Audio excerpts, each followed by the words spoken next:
Assalamualaikum warahmatullahi wabarakatuh. Kami dari kelompok 3 dengan saya Mariatul Kiptiah dan rekan saya Tijayanti akan membahas tentang konsep bangun ruang 3 dimensi permukaan lengkung untuk memenuhi tugas mata kuliah Pendidikan Matematika SD 2 yang diampu oleh dosen Krisnaji Banindra Yuda, MPD. Konsep bangun ruang 3 dimensi permukaan lengkung. Bangun ruang sisi lengkung adalah bangun ruang yang minimal memiliki satu sisi lengkung.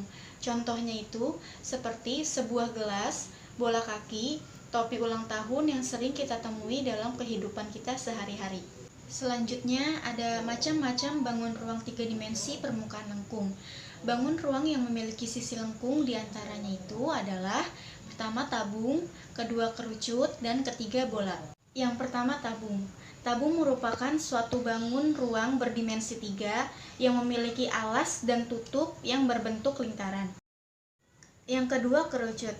Kerucut merupakan bangun yang dibatasi oleh kurva lengkung tertutup sederhana sebagai alas, sebagai kurva lengkung terletak di antara tinggi dan alas. Tiga, ada bola.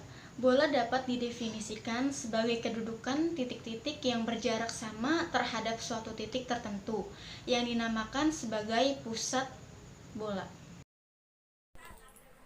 Unsur-unsur tabung. Yang pertama yaitu ada sisi tabung.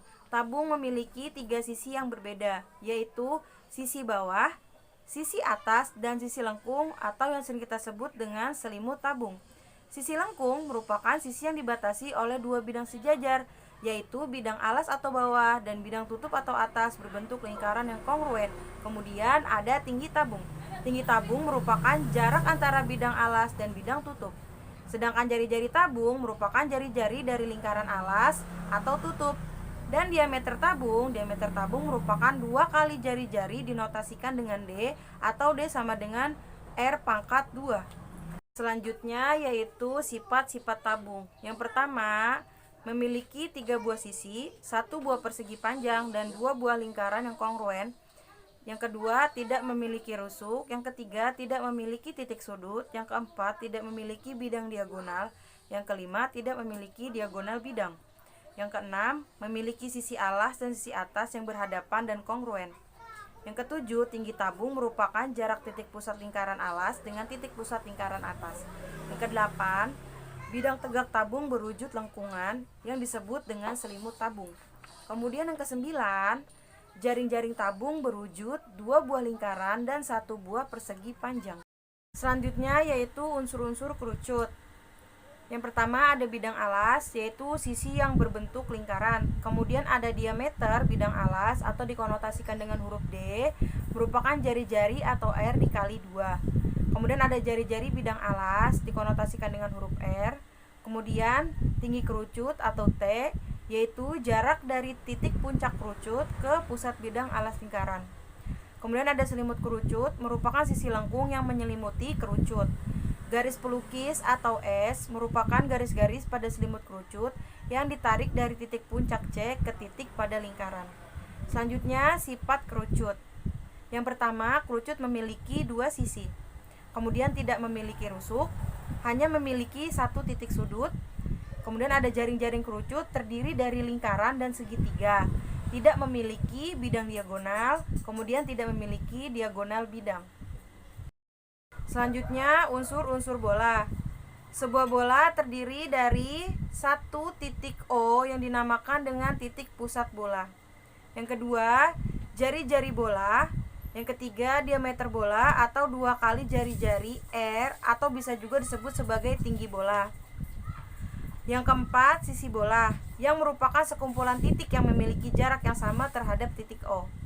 Sisi tersebut dinamakan sebagai selimut atau kulit bola. Yang kelima, tali busur bola. Yang keenam, garis pelukis bola. Kemudian sifat bola.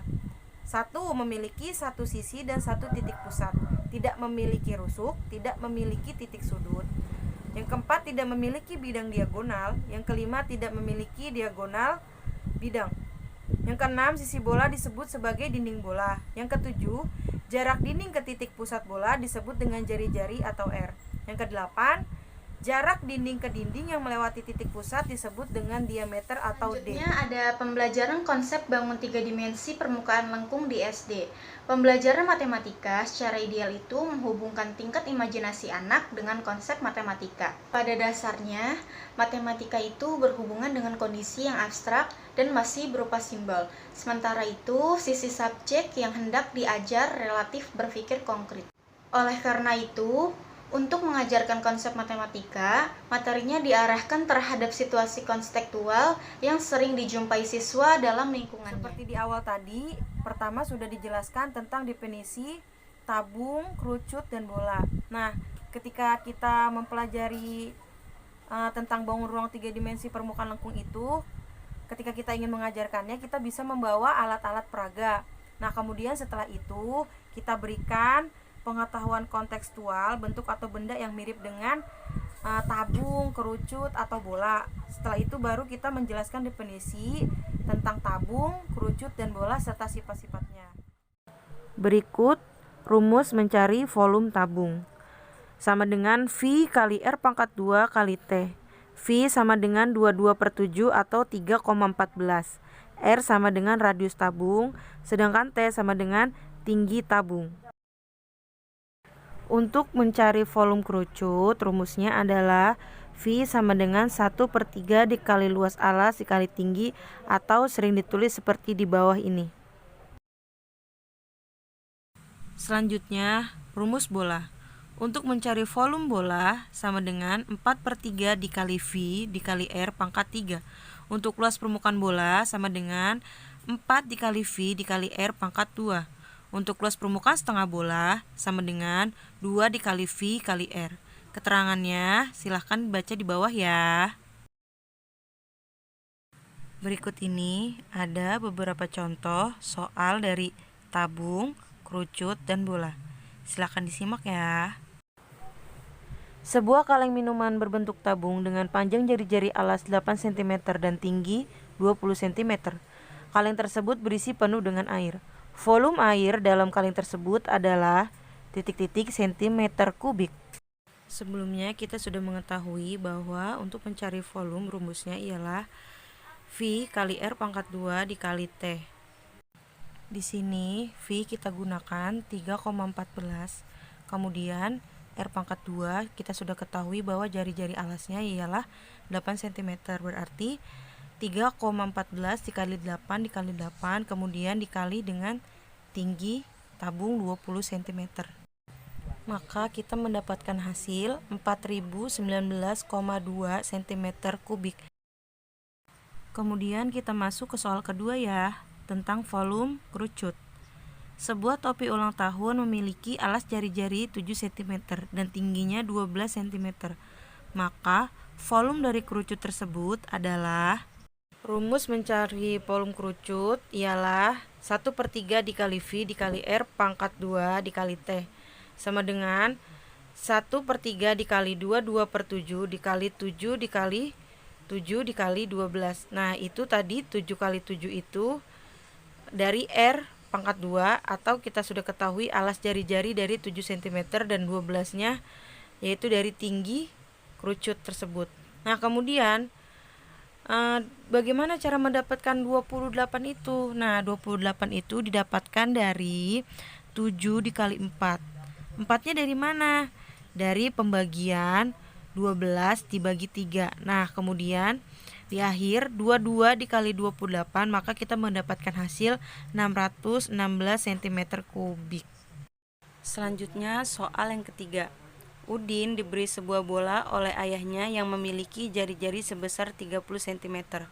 Maka carilah volume bola tersebut. Untuk rumus volume bola yaitu 4/3 dikali V dikali R pangkat 3. Volume sama dengan 4/3 dikali 3,14 dikali 30 dikali 30 dikali 30 karena radiusnya pangkat 3, R-nya pangkat 3. Maka 30 dikali 30 dikali 30. Nah, bagaimana cara mendapatkannya?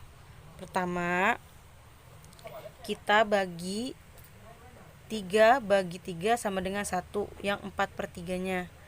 Kemudian kita kerjakan yang paling mudah dulu ya. 30 dikali 30 yang paling akhir hasilnya 900. Selanjutnya 30 yang pertama dibagi dengan 3 yang di bawah 4/3 hasilnya 10. Nah kemudian kita kalikan 4 yang di atas dikalikan 10, maka mendapatkan hasil 40.